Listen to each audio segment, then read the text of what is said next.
शन्नो मित्रः शं वरुणः शन्नो भवत्वर्यमा शन्न इन्द्रो बृहस्पतिः शन्नो विष्णुरुक्रमः नमो ब्रह्मणे नमस्ते वायो त्वमेव प्रत्यक्षं ब्रह्मासि त्वमेव प्रत्यक्षं ब्रह्म वदिष्यामि ऋतं वदिष्यामि सत्यं वदिष्यामि तन्मामवतु तद्वक्तारमवतु अवतु माम् अवतु वक्तारम् ॐ शान्ति शान्ति शान्तिः। ॐ नमो ब्रह्मादिभ्यो ब्रह्म विद्या संप्रदायकर्तृभ्यो वंशर्षिभ्यो महद्भ्यो नमो गुरुभ्यः सर्वोपप्लवरहितः प्रज्ञानघनः प्रत्यगर्थो ब्रह्मैवाहमस्मि ब्रह्मैवाहमस्मि। शङ्करं शङ्कराचार्यं केशवं बादरायणं सूत्रभाष्यकृतौ वन्दे भगवन्तौ पुनः पुनः। ईश्वरो गुरुरात्मेति मूर्तिभेदविभागिने व्योमवद्व्याप्तदेहाय दक्षिणामूर्तये नमः।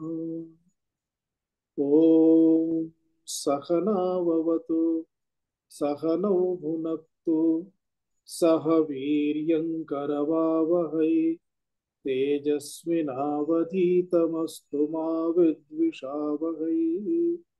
ॐ शान्ति शान्ति शान्तिः।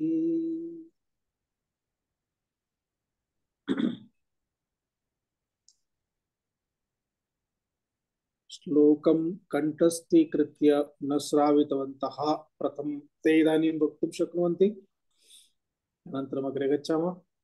आं श्रावयतु।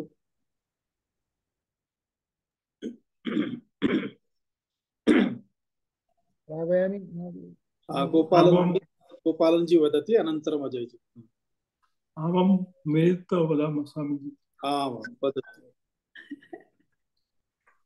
रूपं रूपं दृश्यं लोचनं तद्दृश्यं दृक्तुमानसं दृश्याधिवृत्तयः साक्षी दृगेव न तु दृश्यते नीलपीतस्थूलसूक्ष्म स्वतीर्घादिभेदतः नानाविधानि रूपाणि पश्येल्लोचनमेकथा आन्ध्यमान्ध्यपटुत्वेषु नेत्रधर्मेषु चैकथा सङ्कल्पयेन्मनस्रोत्र तुकादो योच्यतामिदम् नोदेति नास्ति कामसङ्कल्पसन्देहो श्रद्धा श्रुतेधिदरे ह्रीर्धीर्भेत्येवमादीन् भासयत्येकथा चिदिः नोदेति नास्तमत्येषा न वृद्धिं याति न क्षयम् स्वयं विभात्य धान्यानि भासयेत् साधनम्।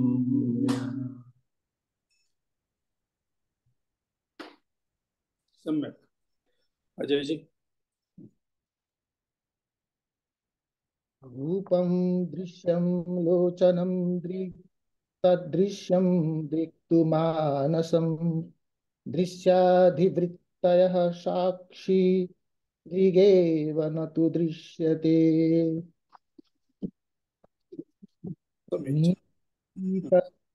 सूक्ष्म ह्रस्वदीर्घादिभेदतः नानाविधानि रूपाणि पश्येल्लोचनमेतथा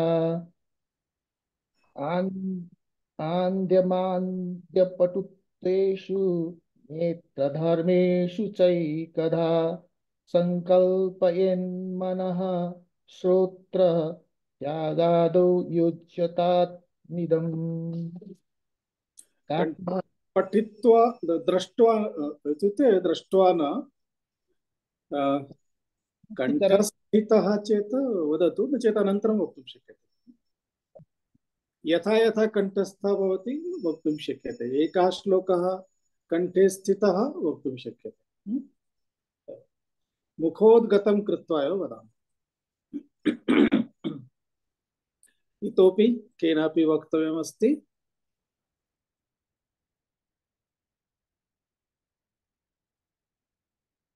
अस्तु, तर्हि अग्रे गच्छामः। अन्तिम श्लोकस्य एकवारं स्मरणं कुर्मः। नोदेति नास्तमेत्येषा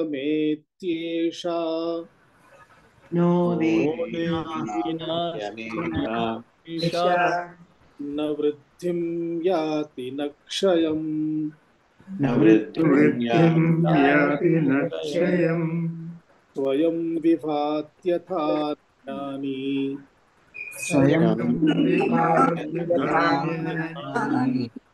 भासयेत् साधनं विना। साधनं विना नास्तमप्येषा न वृद्धिं याति न क्षयम् स्वयं विभात्यथान्यननि भासयेत् साधनं विना। एवम् एतावत् पर्यन्तम् अस्माभिः किं दृष्टं यत् द्रष्टा यः पुनः दृश्यं न भवति सः एव द्रष्टा इति उच्यते। यदि एकवारं द्रष्टृत्वं तस्मिन् आगतं द्रष्टा इति प्रतीयते चेदपि पुनः मनसः वा बुद्धेः वा यदि विषयः भवति तर्हि तद् दृश्यमेव भवति। अतः दृश्यं यदि एकवारं कदाचित् द्रष्टारूपेण प्रतीयते चेत् तदा वास्तविकतया द्रष्टा इति वक्तुं न शक्यते। तस्मिन् समये तदुपाधिद्वारा तथा द्रष्टा इति सूच्यते स्म। चक्षुः इति उपाधिः इति उपाधिमधिकृत्य अर्थात् चक्षुरधिकृत्य तस्मिन् समये यदा चक्षुः द्रष्टा इति उक्तम् आसीत् तदा उपाधि कारणेन।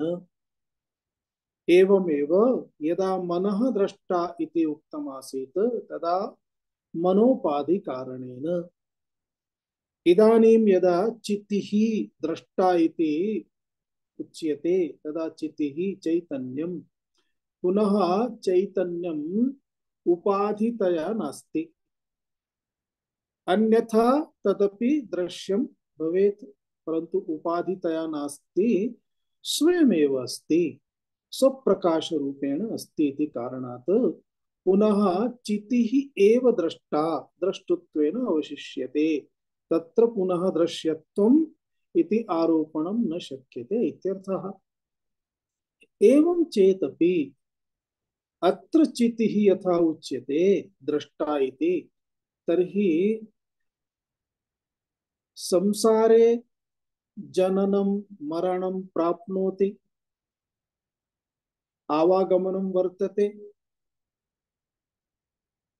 एतत् सर्वम् अधिकृत्य पश्यामः चेत् जीवः इति उच्यते। तर्हि किम् एषः जीवः एव चितिः? एषः जीवः एव द्रष्टा उत द्रष्टा अन्यः कश्चन भवति, अन्यत् किमपि भवति इति विचारस्य आवश्यकता अत्र वर्तते। जीवः इत्युक्ते कः? एतत् विषये सम्यक्तया ज्ञातव्यं भवति।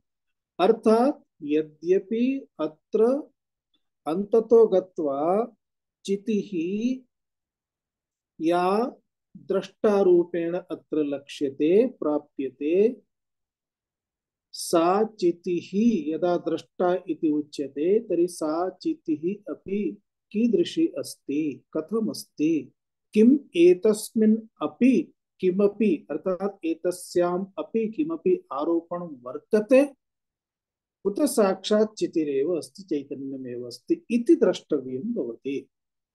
किमर्थं द्रष्टव्यं भवति? शास्त्रेषु उच्यते चैतन्यं ब्रह्म परमात्मा असंगम इति, असंगः। असंगः चेत संगः न जायते इति। निर्गुणः सर्वगुणरहितः, अक्रियः क्रियारहितः। क्रिया नास्ति चेत कर्म न संभवति, कर्म न संभवति चेत कर्मणः फलमपि न संभवति। अत्र तु कर्मणः फलम् उच्यते। अहम यदा स्वात्मानं द्रष्टा इति वदामि, चितिरिति दृष्ट्या अपि स्वात्मानम् अहं द्रष्टा इति वदामि चेत् अहं मम इन्द्रियाणां देहस्य एतेषां सर्वेषामपि एकवारम् अहं न इति धिया विचिन्त्य अपि दूरं कुर्मः, बहिर्निष्कासयामश्चेत्, अपवादं कुर्मश्चेदपि तदानीमपि अहम् इति यः अस्ति तस्य भोक्तृत्वम् इत्यादिकं तु उपलभ्यते। अतः भोक्तृत्वं कर्ता भोता भोक्ता इति उपलभ्यते चेत् इतोपि वेदेषु शास्त्रेषु उपनिषत्सु आत्मनः विषये यदुच्यते सः अर्थः नोपलभ्यते। अतः अत्र इतोपि विचारस्य आवश्यकता भवति। इत्यस्मात् कारणात् इतोपि द्रष्टुः वास्तविकस्वरूपं किम् इति दर्शयितुम् अत्र विचारस्य प्रक्रिया अग्रे आरब्धा अस्ति। अत्र 12 श्लोकपर्यन्तम् एषः यः जीवः जनन मरणं प्राप्नोति, देहं प्राप्नोति, अन्यत् देहं देहान्तरं वा प्राप्नोति, लोकं लोकान्तरं वा प्राप्नोति, यस्य जीवस्य आवागमनम् इत्यादिकं सर्वं वर्तते, तस्य जीवस्येव स्वरूप निर्धारणं स्वरूपं किमिति 12 श्लोकपर्यन्तम् इतोपि आचार्यः निर्दिशति। कथं जीवत्व आरोपणम् इति तद् अग्रिम श्लोकं पश्यामः। चिच्छायावेशतो बुद्धौ चिच्छायावेशतो बुद्धौ भानं धीस्तु द्विधा स्थिता, भानं धीस्तु द्विधा स्थिता, एकाहङ्कृतिरन्या स्यात्, एकाहङ्कृतिरन्या स्यात्, अन्तःकरणरूपिणी अन्तःकरणरूपिणी चिच्छायावेशतो बुद्धौ भानं धीस्तु द्विधा स्थिता, एकाहङ्कृतिरन्या स्यात्, अन्तःकरणरूपिणी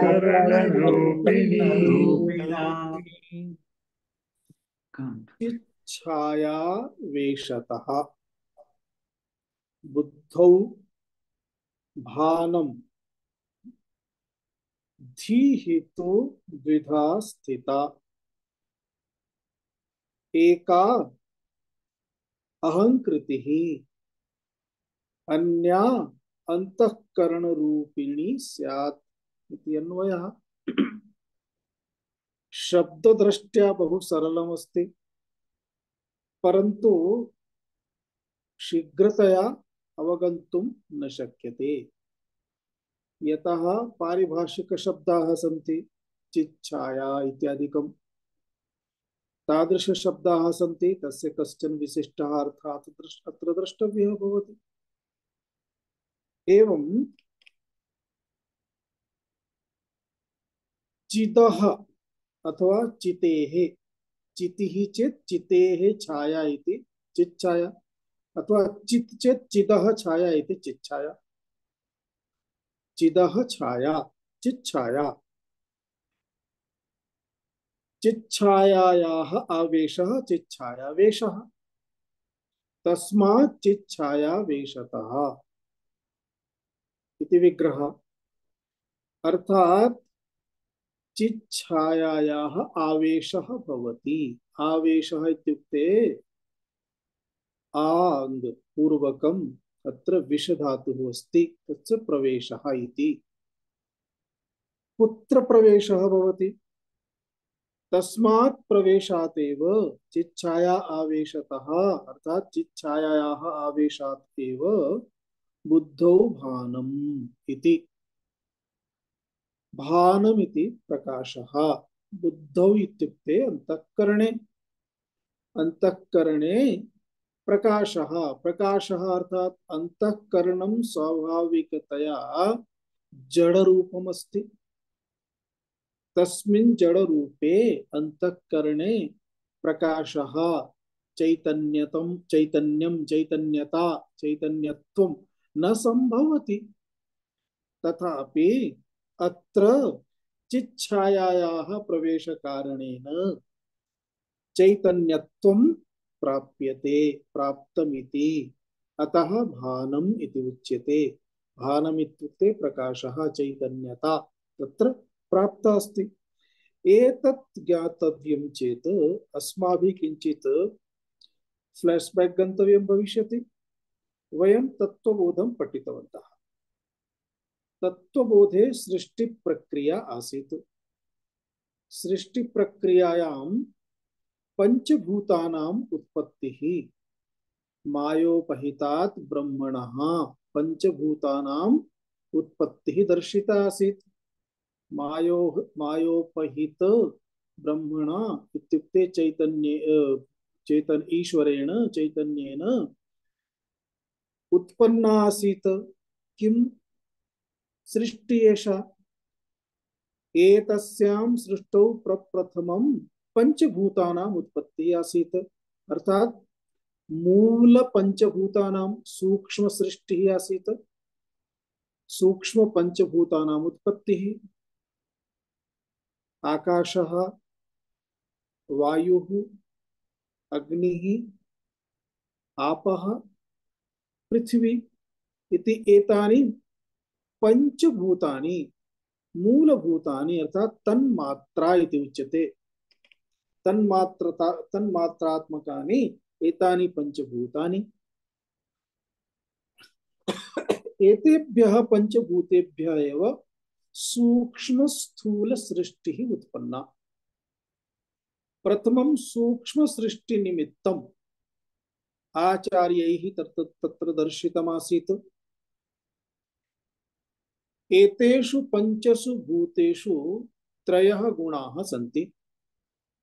शास्त्रेषु उच्यते माया एव गुणरूपेण परिणता भवति।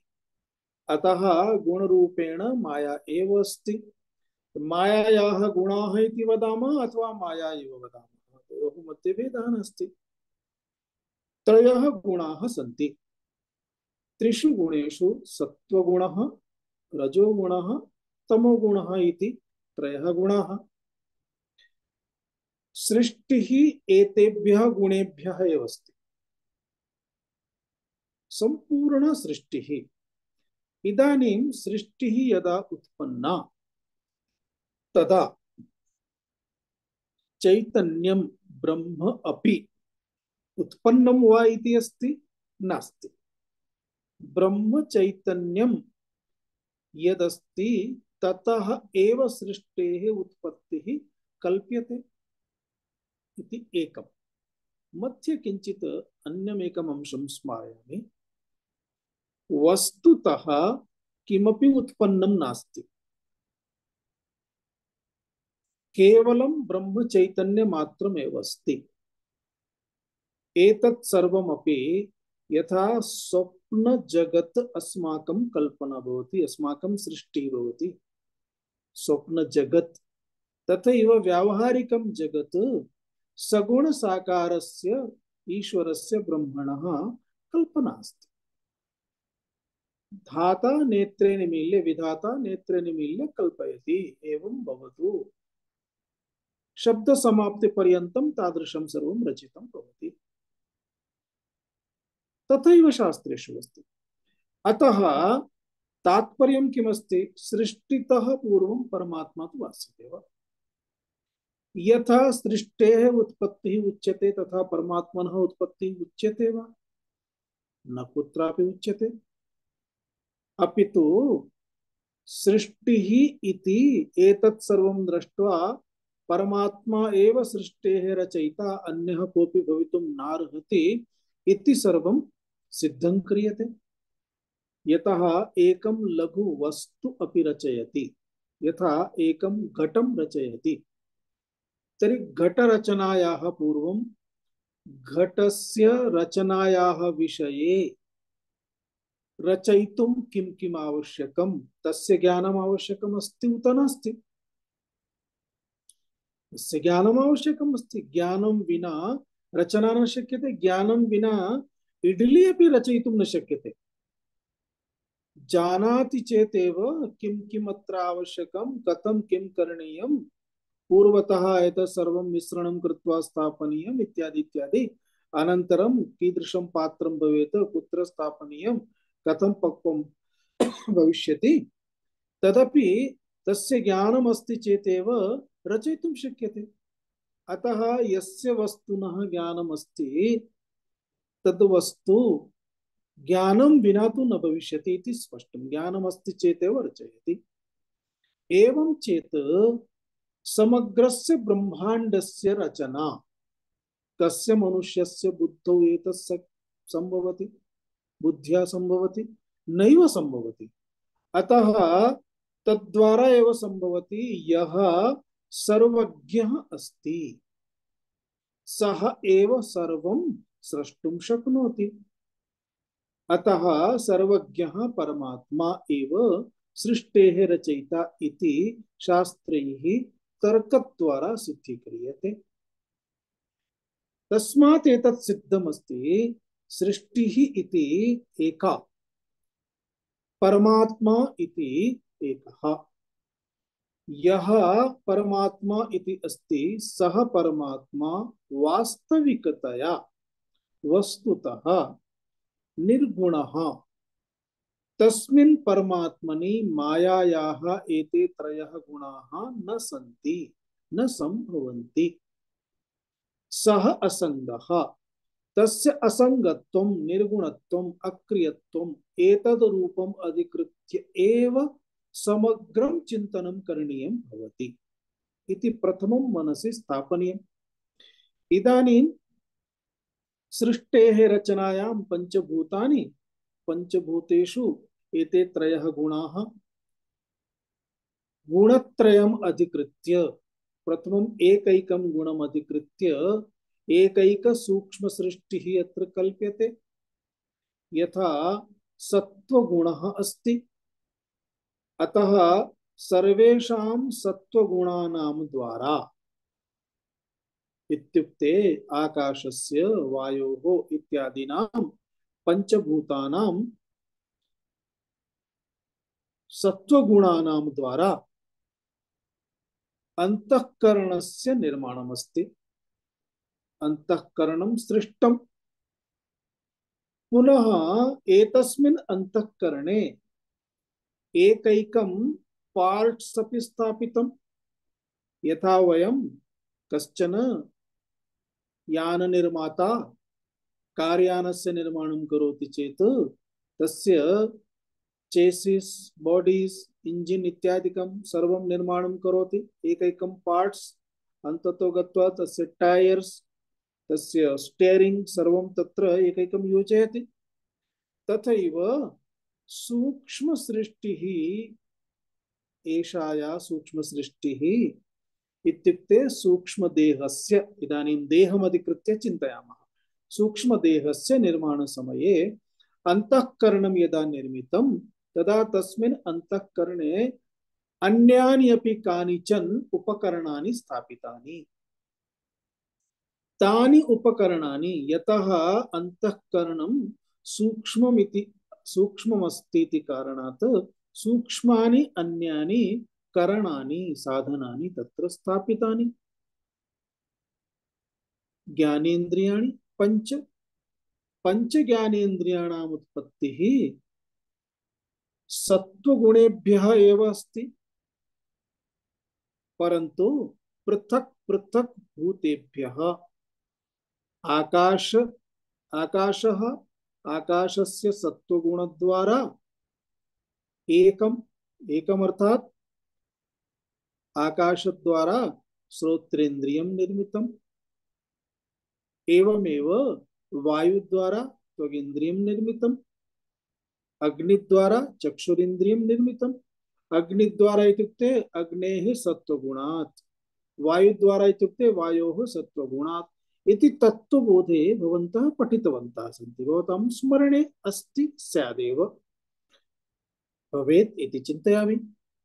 अतः पंच ज्ञानेन्द्रियाणि एतस्मिन् अंतःकरणे योजितानि। पुनः रजोगुणद्वारा, यथा सत्वगुणद्वारा, सत्वगुणस्य कार्यं किं किम् अभवत्, सत्वगुणस्य सूक्ष्म कार्यम् अंतःकरणं ज्ञानेन्द्रियाणि, तथैव रजोगुणः अस्ति, सूक्ष्म रजोगुणस्य कार्यं पंच प्राणाः। पुनश्च अर्थात सर्वेभ्यः पंचभूतेभ्यः पंचमहाभूतेभ्यः तेषां सत्वगुणद्वारा पंचप्राणानां निर्मितिः, तथा च पृथक् पृथक् एकैकं कृत्वा पंचज्ञानेन्द्रियाणां निर्मितिः। एवं एतस्मिन् अंतःकरणे प्राणाः अपि योजिताः। एतस्मिन् अंतःकरणे कर्मेन्द्रियाणि अपि योजितानि। आहत्य इदानीं शरीरं सिद्धमस्ति, सूक्ष्म शरीरं, परन्तु एतत् सर्वं किमस्ति, जडम्। जडे सक्रियता न संभवति। उदाहरणं यथा गृहे एकं व्यजनं स्थापनीयं भवति, तदा व्यजनं सम्पूर्णं तस्य निर्माणं कृत्वा कारयित्वा वयम् आनयामः, परन्तु तस्मिन् विद्युत् कनेक्शन यदि नास्ति, पावर कनेक्शन यदि नास्ति, तर्हि कार्यं न करिष्यति। सर्वमपि अस्ति, अंगानि सर्वाणि स्थापितानि, तद्वत् देहस्यपि सर्वमपि अस्ति, परन्तु तत्र इदानीं पावर दातव्यं भवति। तत् पावर प्राप्यते चैतन्यद्वारा, चितिः चैतन्येन। अतः चैतन्यम् आनेतव्यं भवति वा? नैव। चैतन्यं तु विद्यमानम् अस्ति, चैतन्यं सर्वत्र अस्ति। सर्वत्र यदा चैतन्यं वर्तते तदा स्वरूपतः चैतन्यं तथा अस्ति यत् चैतन्यस्य प्रतिबिम्बनम् अंतःकरणे भविष्यति। यथा दर्पणः, दर्पणं वयं पश्यामः तर्हि अस्माकं मुखं दृश्यते, मुखेन सह अन्यदपि पुरतः विद्यमानं तदपि दृश्यते। अर्थात दर्पणस्य पुरतः यत् किमपि भवति सर्वं दृश्यते। एषः तु दर्पणः अंतःकरणं वन साइडेड नास्ति। एषः दर्पणः इत्युक्ते एतद् अंतःकरणं तु तथा अस्ति यत् चैतन्यस्य सर्वदा तत्र प्रतिबिम्बनं भवति, प्रतिफलनं भवति। अतः चैतन्यस्य आभासेन अंतःकरणम् आभासितं भवति। एतदेव अत्र प्रथम चरण द्वारा सूच्यते। चिच्छायावेशतः, चैतन्यस्य छायायाः आवेशेन। चैतन्यस्य छायायाः आवेशेन इत्युक्ते चैतन्यस्य प्रतिभासेन, चैतन्यस्य आभासं प्राप्य, चैतन्यस्य प्रतिबिंबनं प्राप्य इति चित् प्रतिबिंबेन चित् छायया बुद्धौ किं भवति, अंतःकरणे किं भवति, चैतन्यता प्राप्यते। चैतन्यं स्वयं भारूपम, चैतन्यं भारूपम अस्ति। भारूपस्य प्रतिबिंबनमपि भारूपमेव भविष्यति। अतः भारूपम एव भारूपम आभासं प्राप्य अंतःकरणं चैतन्यवत् भवति। अतः भानं बुद्धौ, बुद्धौ भानम् इत्युक्ते अंतःकरणे चैतन्यस्य आभासः अभवत्। कस्मात् चिच्छायायाः आवेशतः। अस्तु, बुद्धौ आभासः अभवत्, बुद्धौ आभासः अभवत्।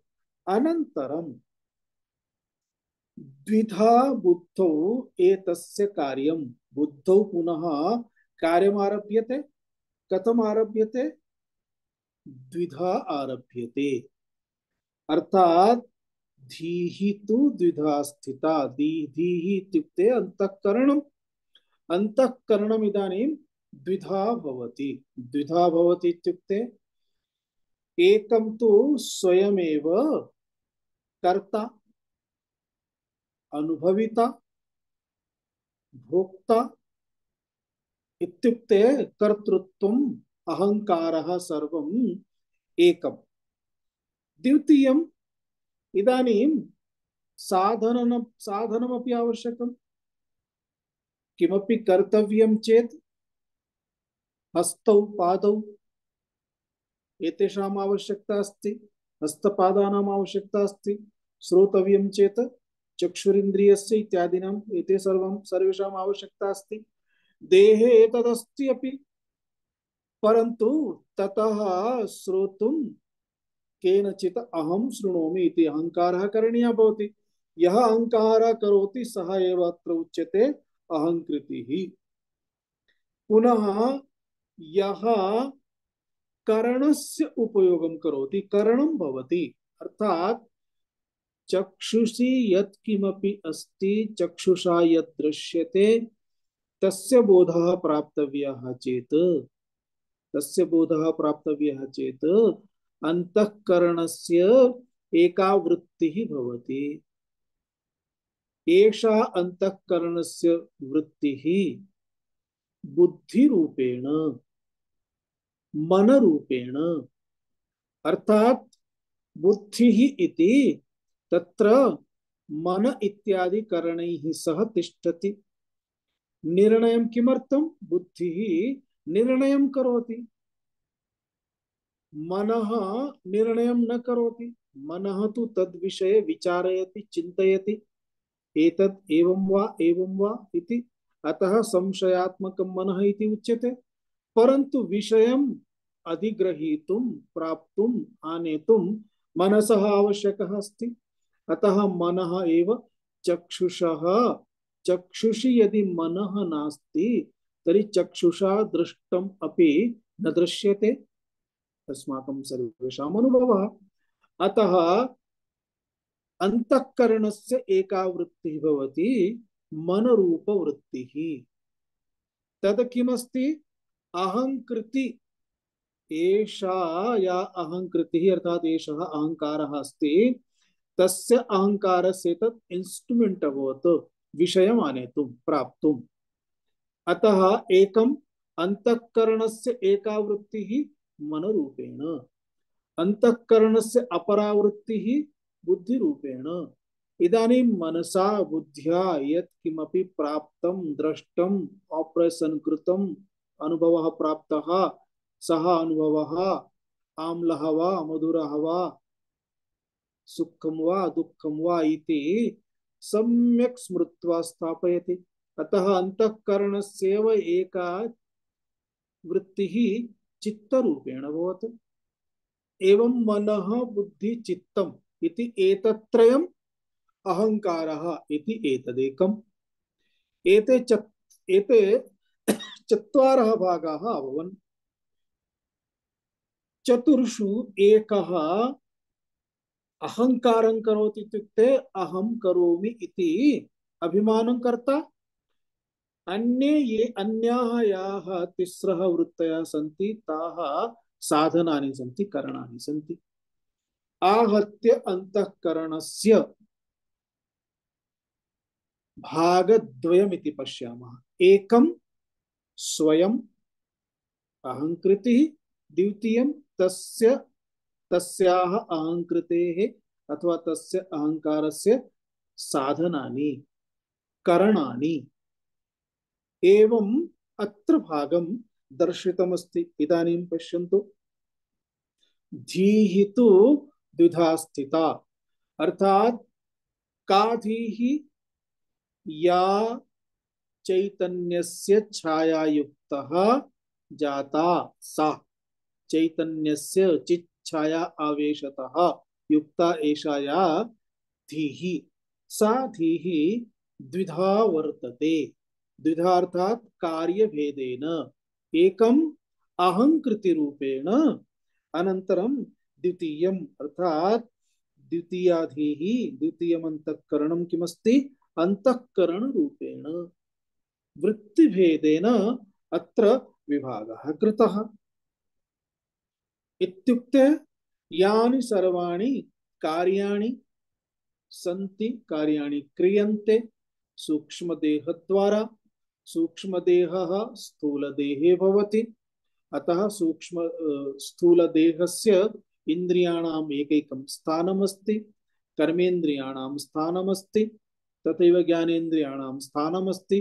तत् स्थानमेव गोलकं स्थानमिति उच्यते। तत्र तत्र तेषां सर्वेषाम् इन्द्रियाणां कार्यं भवति, क्रियाकलापः भवति, तस्मात् एव सम्पूर्ण संचारः अस्ति। अतः चिच्छायायाः आवेशतः प्रवेशतः बुद्धौ प्रकाशः भवति, अर्थात अंतःकरणं यद्यपि जडमस्ति तथापि चेतनतां प्राप्नोति, चैतन्यवत् प्रतीयते। एवं चैतन्यवत् प्रतीत्यनन्तरं तस्य अंतःकरणस्य कार्यम् आरभ्यते। यदा कार्यम् आरभ्यते तदा एकः मेन मुख्यतः बॉस अहमेव कर्ता इति, अन्याः अन्यत् सर्वं मन बुद्धि चित्तम् इत्यादि एतत् सर्वं मिलित्वा तस्य इंस्ट्रूमेंट भवन्ति, साधनानि भवन्ति। आहत्य अंतःकरणम् एकमेव अस्ति, तस्य एकस्यैव अंतःकरणस्य चतस्रः वृत्तयः भवन्ति। कार्यभेदात् मन बुद्धि चित्तम् अहंकारः इति उच्यते इति स्पष्टम्। अतः एका अहंकृति रूपः अहंकार रूपः भवति, एकः अंतःकरण रूपः इति उच्यते। इदानीं कार्यस्य आरम्भः भविष्यति। एतद् अवगन्तव्यम्। इत्युक्ते वयं सामान्यतः वदामः चक्षुः इति प्रमाणम्। चक्षुः इति प्रमाणं यत्किमपि पश्यामः तस्य।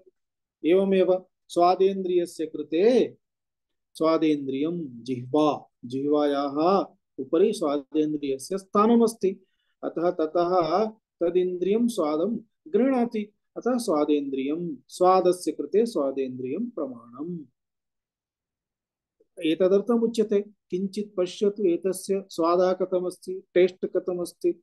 टेस्ट् सम्यक् अस्ति स्वीकुर्मः। अस्माकम् एका साधिका अस्ति सोनल भगिनी इति, सा मिष्टान्नं सर्वं क्रेतुं गच्छति, तर्हि आपणिकः अपि श्रान्तः भवति। एकैकम् एतत् प्रथमं ददातु, टेस्ट् करणीयमस्ति, सम्यक् अस्ति वा नास्ति अनन्तरं स्वीकुर्मः। एकैकं टेस्ट् कृत्वा अनन्तरं एतत् सम्यक् अस्ति एतत् ददातु, स्वीकरोति पर्याप्तमात्रायाम्। आश्रमे सर्वेषां कृते आवश्यकं खलु, परन्तु एकैकं टेस्ट् कृत्वा स्वीकरोति, स्वादं प्राप्येव। अतः केवलं दर्शनेन तस्य स्वादः कथमिति, सौन्दर्यं दृश्यते, परन्तु स्वादः कथमिति तदर्थं तु स्वादेन्द्रियस्य आवश्यकता भवति। एवं एतेषां सर्वेषाम् इन्द्रियादीनां कार्यमस्ति, परन्तु एतदेव उच्यते प्रमाणम्। इत्युक्ते स्वादार्थम् अहं स्वादं गृहीत्वा एव प्राप्य वदन्नस्मि सम्यक् अस्ति, अतः मम स्वादेन्द्रियम् एतदर्थं प्रमाणम् इति। अतः चक्षुर इत्यादि इंद्रियाणि प्रमाणानि भवन्ति। प्रमाणं भवति इत्युक्ते प्रमाणं चक्षुरादि इंद्रिय प्रमाणं प्रमाणम् इत्युक्ते किं प्रमाकरणं प्रमाणम् इति व्याख्या अस्ति। तर्कसंग्रहं पठितवन्तः जानीयुः। प्रमाकरणं प्रमाणं, प्रमा इत्युक्ते बुद्धि, बुद्धिं करोति अर्थात उत्पादयति, ज्ञानम् उत्पादयति। ज्ञानोत्पन्नतायाः कृते यत् साधनमस्ति तदेव प्रमाणं भवति। अर्थात चक्षुः इति प्रमाणम् इति सिद्धम्। प्रमाणम् अस्ति चेत् प्रमाता कश्चन भवेत् खलु। प्रमाणम् अस्ति चेत् प्रमाता, अतः प्रमाता एषः एव प्रमाता अस्ति। चिच्छायायाः आवेशेन अर्थात चिच्छायायाः चिदः प्रतिबिम्बत्वेन इदानीं यः प्रकाशरूपः अर्थात यत् प्रकाशरूपत्वं चैतन्यत्वम् अंतःकरणे प्राप्तं, तस्मात् अंतःकरणमपि चेतनवत् यत् जातमस्ति तत् चेतनवत् प्राप्य यदा सक्रियता आगता तदा एव तस्य प्रमातृत्वं प्राप्यते। अतः इदानीं प्रमाता इति अभवत्। प्रमाता इति अभवत् इत्युक्ते अहंकृतिरेव प्रमाता इति ज्ञातव्यम्। अतः सः एव प्रमाता, अहं कर्ता इति प्रमाता। इदानीं प्रमाता प्रमाण प्रमेय व्यवहारं करोति, इंद्रियादीनां व्यवहारं करोति, अर्थात कर्मेन्द्रियैः कर्माणि करोति, कर्म कृत्वा कर्मफलं प्राप्नोति, कर्मफलं प्राप्य कर्मफलं भुङ्क्ते, भुक्त्वा तस्य संस्कारः भवति, रागद्वेषात्मकः संस्कारः। एवं प्रमाण प्रमेय व्यवहारकर्ता तत्र प्रमाता भवति। प्रमाता एव आरंभकर्ता अस्ति समग्र व्यवहारस्य। एषः एव प्रमाता। यदा भुङ्क्ते तदा भोक्ता उच्यते, यदा क्रियते तदा कर्ता उच्यते, यदा गच्छति तदा गंता उच्यते, यदा पश्यति तदा द्रष्टा उच्यते। अर्थात एषः प्रमाता एव द्रष्टा इति यं वयं चिन्तितवन्तः। एवं चेत् प्रमाता यदा द्रष्टा इति उच्यते तदा प्रमाता अंतःकरणम् अपि चैतन्यं विना न संभवति, चैतन्यस्य विषयः अस्ति। अतः मूल रूपेण द्रष्टा तु चैतन्यमेव अस्ति। तच्चैतन्यम् इदानीं कीदृशं प्रतीयते? उपहितं प्रतीयते, उपाधि सहितं प्रतीयते। कः उपाधिः? अंतःकरणम् उपाधिरस्ति। अत्र पूर्वं चक्षुरुपाधि आसीत्, मनः उपाधि आसीत्, अंतःकरणमपि उपाधिरस्ति। अतः अंतःकरण उपाधियुक्तम् इदानीं यद्यपि चित्तिः अस्ति, चैतन्यमस्ति, तथापि अहं भवान् भवती इदानीं यत् चैतन्यम् अवगच्छामः तत् चैतन्यं मूलभूततया अस्माभिः न अवगम्यते। कथम् अवगम्यते? प्रमातृत्व सहितम् अवगम्यते। अतः प्रमातृत्व सहितम् अवगम्यते, तदेव जीवः इति उच्यते। अतः जीवः इति जीवस्य वास्तविक स्वरूपस्य ज्ञानम् आवश्यकं भवति। अन्यथा एतावत् ज्ञात्वा अपि संसार विमोक्षणं न संभवति। यदि जनन मरणात् स्थगनम् आवश्यकमस्ति तत् सर्वं पर्याप्तमिति चिन्तयामः, तर्हि तदर्थं मूलभूतम् अहं कः इति आत्मनः स्वरूपस्य ज्ञानम् आवश्यकं भवति। अतः जीव विषये निरूपणम् आचार्यः केषुचित् श्लोकेषु करिष्यति। तर्हि इदानीं जीवः अस्माभिः प्राप्तः खलु। कथं प्राप्तः?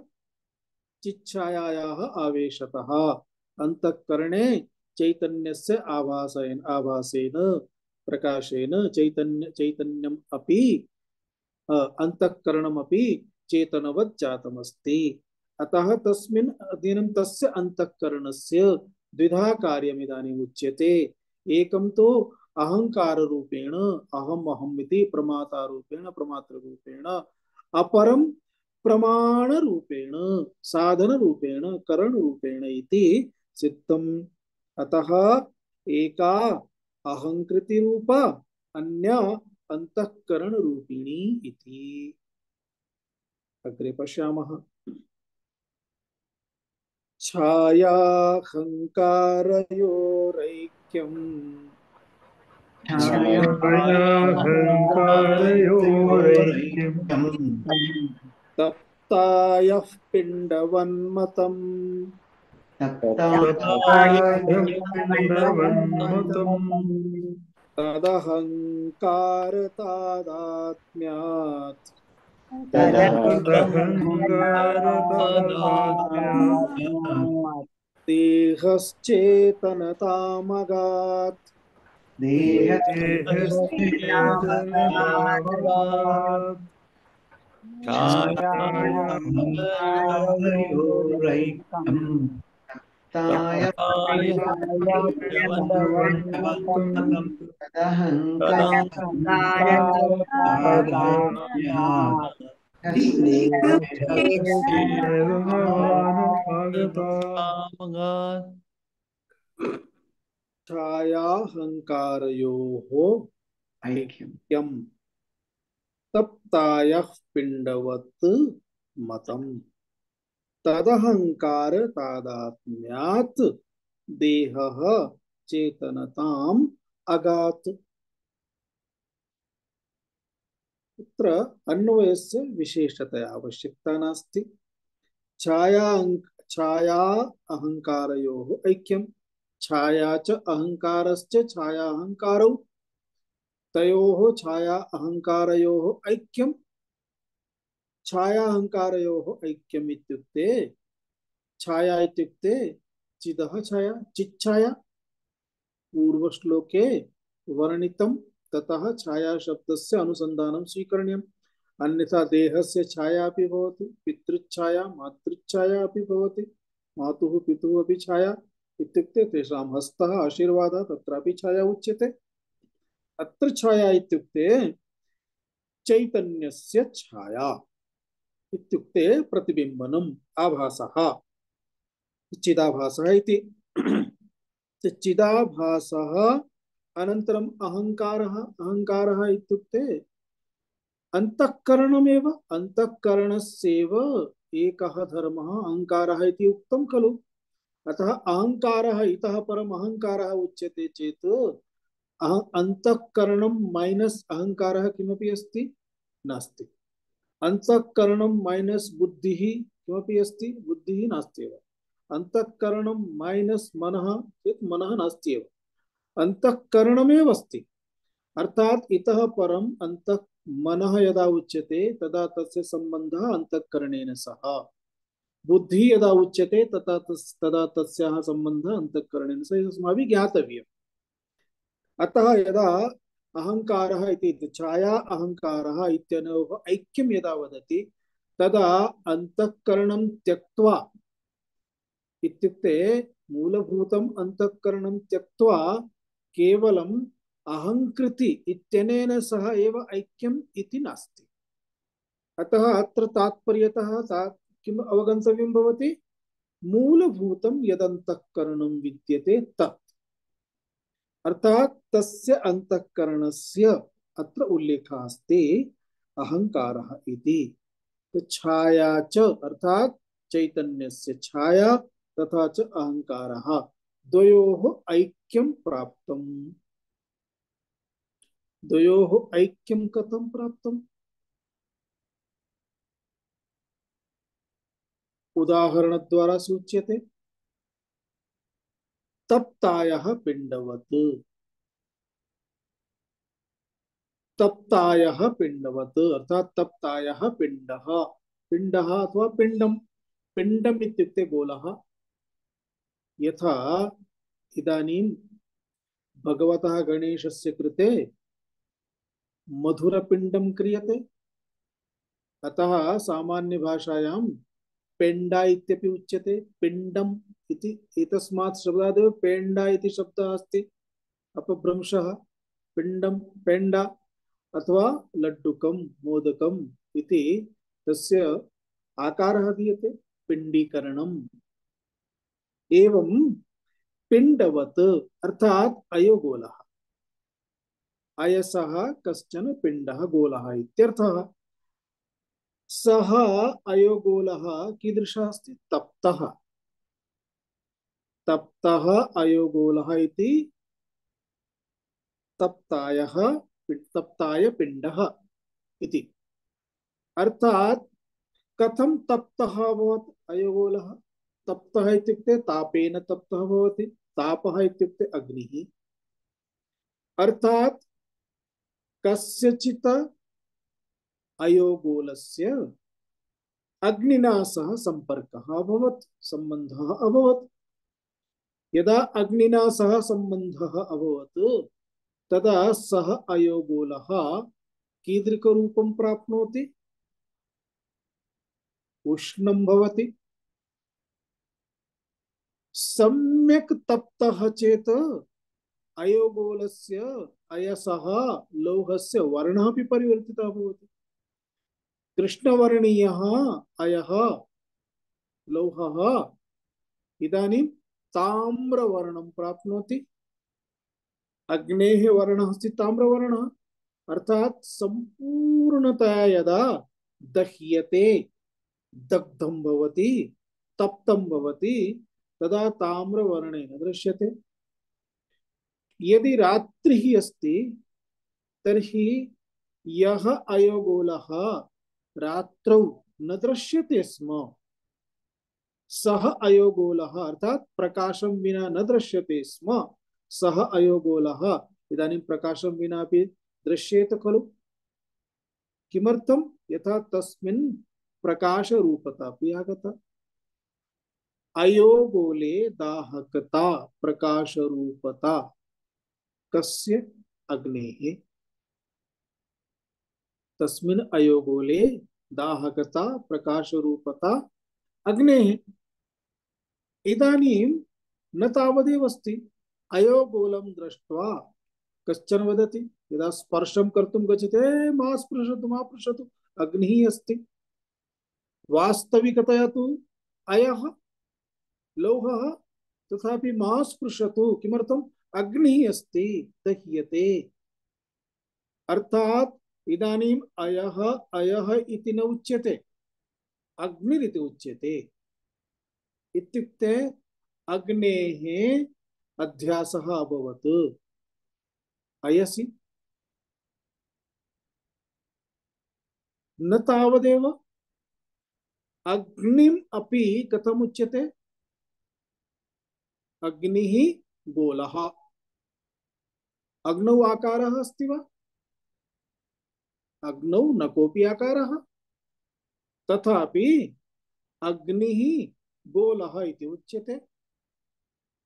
अग्नौ भारः अस्ति वा? नास्ति, तथापि अग्नौ भारः अपि यत्र प्राप्तः। अर्थात् तस्य गोलस्य अयोगोलकस्य भारः एव इदानीम् अग्नेः भारः उच्यते। अग्नौ आकारः नास्ति, तथापि तस्य अयोगोलस्य गोलकस्य आकारः एव अग्नौ इति उच्यते। इत्युक्ते द्वयोः परस्परम् अध्यासः अभवत्, मेलनम्। अग्निगुणधर्माः अयोगोलके, अयोगोलकस्य गुणधर्माः अग्नौ। परस्परं सर्वं मिश्रितं। यदा मिश्रितं तर्हि यः अयोगोलः यस्मिन् दाहकत्वं न आसीत्, दग्धुं सामर्थ्यं न आसीत्, सः अयोगोलः इदानीं दाहयति खलु, प्रकाशयति खलु। एवमेव यदन्तःकरणं जडमिति आसीत्, यस्मिन् अन्तःकरणे तादृशं किमपि सामर्थ्यं न आसीत्, ज्ञानं प्राप्तुं, कर्तुं, गन्तुम्, आगन्तुम् इति सामर्थ्यं तादृशं किमपि न आसीत्, तथापि तस्मिन् अन्तःकरणे तत् सामर्थ्यं कुतः प्राप्तं? चिच्छाया कारणात् प्राप्तं चैतन्यस्य छायायाः द्वारा आवेशेन। अतः अंतःकरणे कस्य धर्माः आगताः? चैतन्यस्य धर्माः आरोपिताः। तदेव अध्यासः उच्यते। आरोपः आरोपः किमर्थम् इत्युक्ते लोहः किञ्चित् कालं घण्टाद्वयम् एवमेव बहिः स्थापितः भवति चेत् पुनः तस्मिन् प्रकाशः सदा सर्वदा तिष्ठति तथा अस्ति नास्ति। दाहकत्वं सर्वदा तिष्ठति इति नास्ति। अतः तदा यदि वास्तविकं भवति तो आरोपणमेव अस्ति। यदि वास्तविकम् अस्ति तर्हि सर्वदा तिष्ठति, अर्थात् आरोपणमेव अस्ति, अध्यासः एव अस्ति इत्यर्थः। अत्र तु किमस्ति? तत्र तु अग्निः पृथक् अस्ति, अयः पृथक् अस्ति इति कारणात् स्वस्वधर्मे पुनः स्थातुं शक्नुवन्ति। अग्नौ आकारः न भविष्यति, अग्नौ भारः अपि न भविष्यति। परन्तु अत्र तु चैतन्यं तु सर्वत्र सर्वदा सर्वकालेषु अस्ति। तत्र अंतःकरणम् अस्ति चेत् तादृशं क्षणमेव नास्ति यत्र अंतःकरणं पुनः जड़ रूपेण एव तिष्ठेत्। यद्यपि स्वरूपतः जडमेव अस्ति परन्तु चैतन्यत्वं तस्य सर्वदा भवति इत्यर्थः। एवं सर्वदा चैतन्यवत् प्रतीयमानम् इदानीम् अंतःकरणम्। तदंतःकरणम् एव तस्मिन् अंतःकरणे इदानीं चैतन्यस्य गुणधर्माः प्राप्ताः सन्ति। चैतन्यस्य गुणधर्माः इत्युक्ते प्रकाशरूपता, ज्ञानरूपता, कर्तृत्वम् इत्यादिकं, सक्रियता, चेतनता, एते गुणाः प्राप्ताः। इदानीं यदा एते गुणाः प्राप्ताः तदा अंतःकरणं कथमुच्यते? अहं चेतनः इति उच्यते। यदा अहं चेतनः चेतनत्वं प्राप्य अहं प्रमाता, अहं द्रष्टा, अहं कर्ता, अहं भोक्ता। न तावदेव यस्मिन् देहे भवति तस्य देहस्य आकारं प्राप्य, इत्युक्ते स्त्री देहः चेत् अहं स्त्री महिला, पुरुष देहः चेत् अहं पुरुषः, अहं बालः, अहं युवा। न तावदेव पुनः अन्य पुरुषैः सह संबंधं प्राप्य महिला पुरुषयोः संबंधः चेत् पत्नी पति, अन्य पुरुषैः सह संबंधं प्राप्य भ्राता माता पिता मित्रं, तथैव संतति द्वारा संपत्तिं प्राप्य संबंधं प्राप्य एवमेव संबंधः मातुलः मातुलानि पितृव्यः इत्यादयः एते सर्वे संबंधाः आरोपाः एव सन्ति। तस्मात् एव सर्वम् आरोप्यते।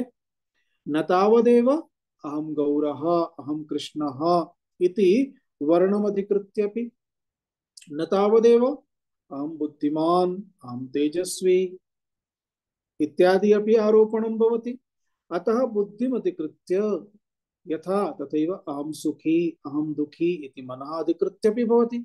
एतत् सर्वमपि अधिकृत्य ते सर्वेपि धर्माः यद्यपि आत्मनः न सन्ति, चैतन्यस्य न सन्ति, तथापि चैतन्यस्य गुणधर्मान् स्वीकृत्य चेतनतां प्राप्य इदानीं स्वस्य धर्माः ये सन्ति ते सर्वे धर्माः चैतन्ये आरोप्यन्ते। इत्युक्ते अहम् इति चेतनः अहं प्रमाता इति वदामि, तदा चेतनत्वम् अधिकृत्य अहं प्रमाता इति वदामि, तदा अहं चेतनः इति वदामि। अतः न अहं जडः।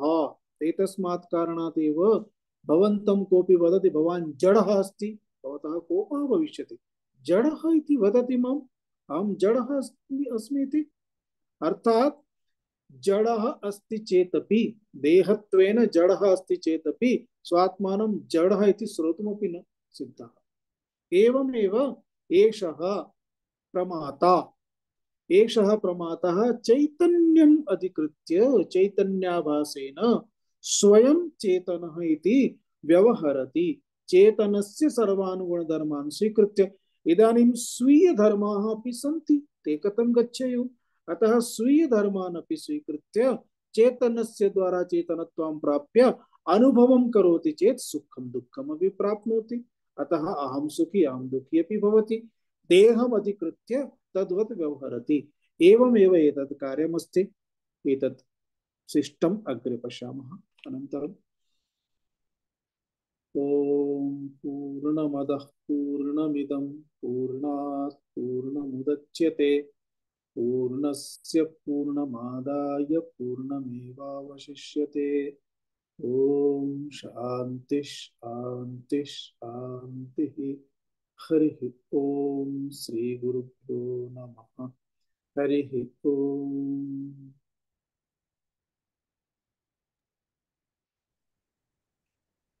स्वामी जी, षष्ठ श्लोकस्य प्रायः पदच्छेदः अन्वयः च अस्माभिः कृतः वा?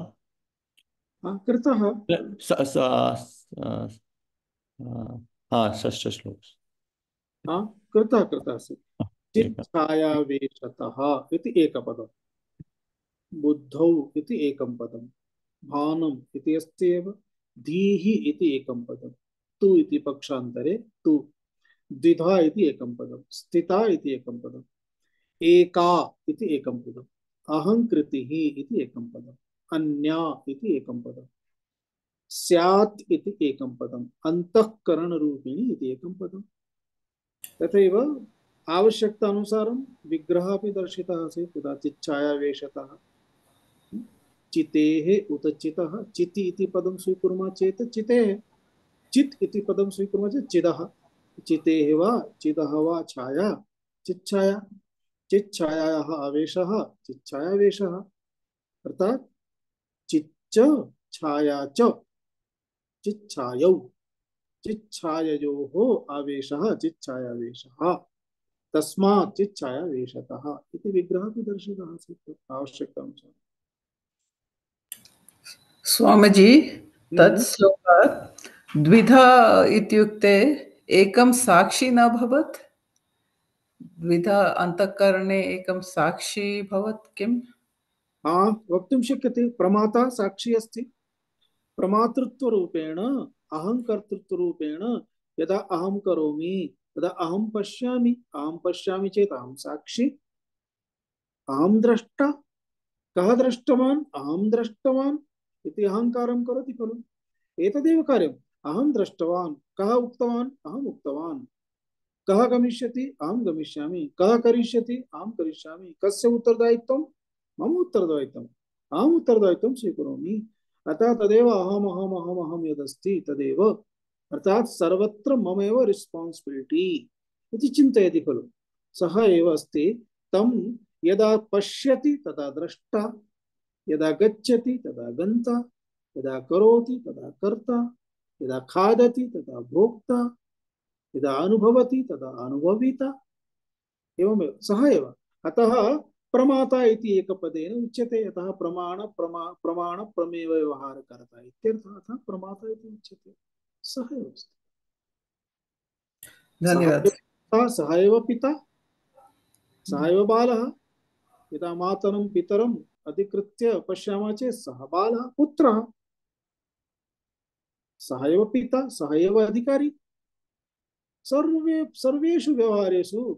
अतः तु अहमिति उच्यते। धन्यवादः, अवगतम्। आरोपणं सदा स्थितं नास्ति खलु। आरोपणम् आगच्छति गच्छति खलु। आरोपणम् आगच्छति गच्छति इति वयं कथं वदामः इत्युक्ते, वयं जगतः व्यवहारं विचिन्त्य, अन्यथा आत्मनि अनात्मनः आरोपणं सर्वदा अस्ति। अतः तु सर्वः व्यवहारः प्रचलति। तदारोपणं तु ज्ञानेनैव गच्छति। अतः ज्ञानस्य प्रक्रिया अस्ति एषा, वयं यत् पठामः शृणुमः तदर्थं।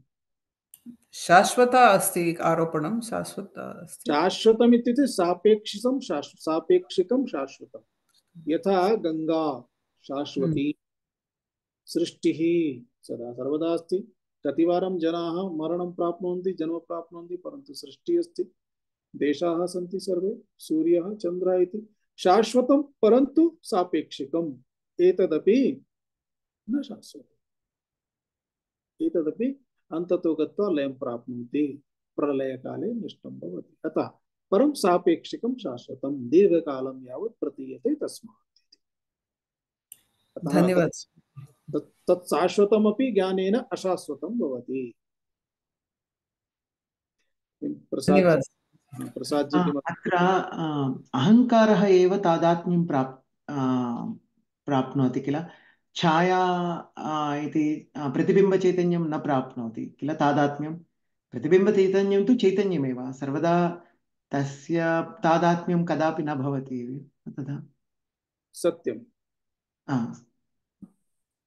परस्परचैतन्यं परस्पर तादात्म्यमिति नास्ति, केवलम् अहङ्कारस्य तादात्म्यमेव। अहङ्कारस्य तादात्म्यमस्ति, तदपि चैतन्यस्य इत्युक्ते चैतन्यस्य छाया एव, चैतन्यस्य। अतः सिद्धान्तेषु सर्वत्र यतः यदि चैतन्यमेव तादात्म्यं प्राप्नोति इति उच्यते चेत् पुनः निवृत्तिः कदापि नास्ति, जन्ममरणं समाप्तं न भवति। परन्तु शास्त्रेषु अस्ति, अतः एषा एव व्यवस्था अस्ति, चैतन्यम् इत्युक्ते चैतन्यस्य छाया इति उच्यते। तत् छाया इत्युक्ते चैतन्यस्य प्रतिबिम्बनम् इति, आभासः इति उच्यते। तद्वत् आभासते इति। यथा रज्जुसर्पः रज्जुसर्पः इति उच्यते खलु, सर्पः दृश्यते खलु, दृश्यते, तत्र रज्जुः अस्ति, तदुपरि सर्पस्य प्रतीतिः इति छाया एव, तथा तस्य उपरि छाया एव, एवमेव तत्र तादात्म्यम् अस्ति, तद्वत् एव। अर्थात् मिथ्या एव अस्ति, मिथ्या कथनाय एव छाया आभासः इत्यादि रूपेण प्रतिबिम्बनम् इत्यादि रूपेण उच्यते। यतः कदापि न सम्भवति, एकं सैद्धान्तिकदृष्ट्या तु एकमेवाद्वितीयम् अन्तःकरणमपि नास्ति एव। अतः अन्ततो गत्वा प्रतिबिम्बचैतन्यमपि मिथ्या एव वा? मिथ्या एव अस्ति, प्रतिबिम्बमेव। प्रतिबिम्बम् इति कारणेनैव सत्यं तु बिम्बमेव अस्ति खलु। अतः प्रतिबिम्बे, उदाहरणं वयं दर्पणं पश्यामः, दर्पणे यदि कुत्रचित् स्पाट् अस्ति तर्हि प्रतिबिम्बे तत् स्पाट् दृश्यते खलु। परन्तु बिम्बे तत् स्पाट् अस्ति नास्ति। कदाचित् विचित्रमपि दर्पणं भवति, तस्मिन् दर्पणे पुरतः तिष्ठामः चेत् लम्बाकारं मुखं भवति, कदाचित् लेफ्ट राइट वा किमपि तादृशम् एवं मुखं गच्छति, एवं भवति।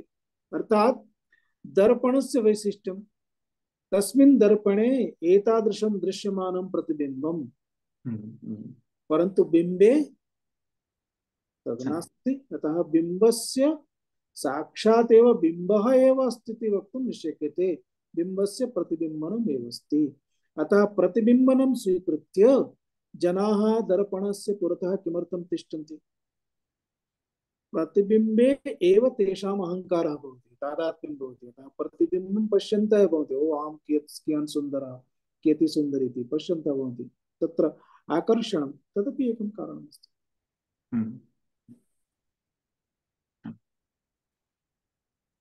धन्यवादः।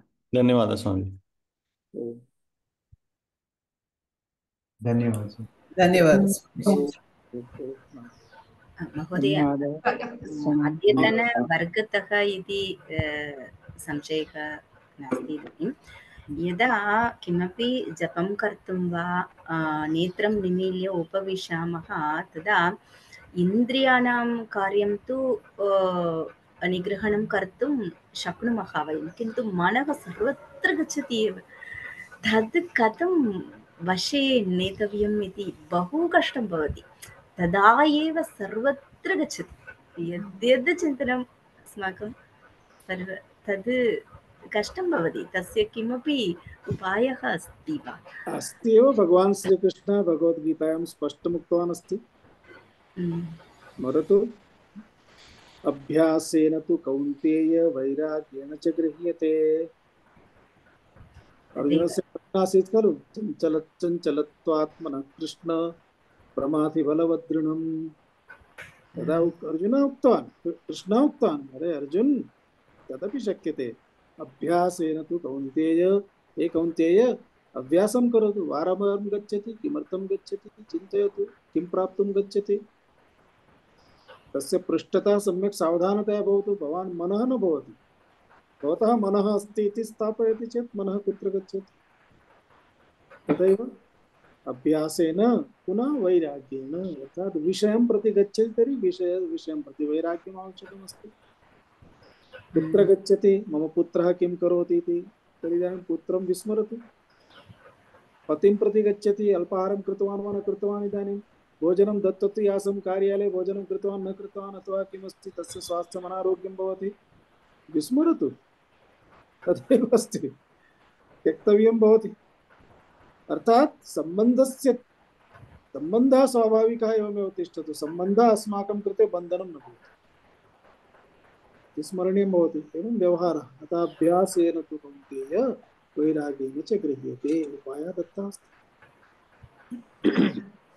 अस्तु साध्यं भवति वा इति निश्चयेन साध्यमस्ति साध्यं न भवति चेत् ईश्वरप्राप्तिः न सम्भवति ईश्वरः प्राप्यते इत्युक्ते साध्यमस्ति सर